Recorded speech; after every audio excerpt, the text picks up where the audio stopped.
The Orbiting Carbon Observatory 2, or OCO2 mission for short, is NASA's first dedicated mission for measuring atmospheric carbon dioxide.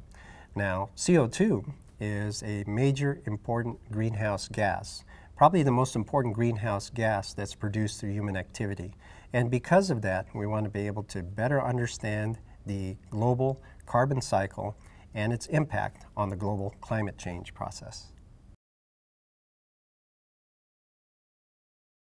The most important aspect about the OCO2 mission is that we're going to be able to produce data and make it available to the scientists, to the general public, so that we can have an opportunity to better understand the processes that are driving the global climate change and being able to be better stewards of Mother Earth.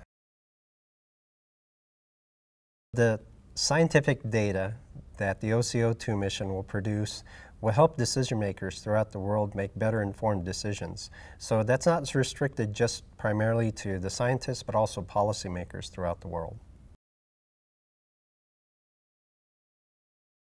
We'd like to be able to hand down an Earth that we'd be proud of to be able to hand to our children and grandchildren in the future.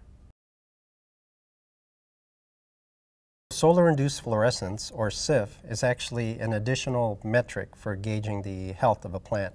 So the other way to look at the health of a plant is to see how green the leaves are. So this provides some additional, if not even better information about the health of a plant. If we want to understand what they call the gross productivity of plants, the fluorescence is going to be a piece of solving that puzzle. It's an indicator of their activity that's very closely related to one of the big terms in the calculation of the plant's role in carbon cycle. We know what we emit when we burn fossil fuels. We know how much shows up in the atmosphere, and about half of it doesn't stay in the atmosphere each year. It goes into the lands and the ocean, and we're trying to figure out where that is and how those processes are happening.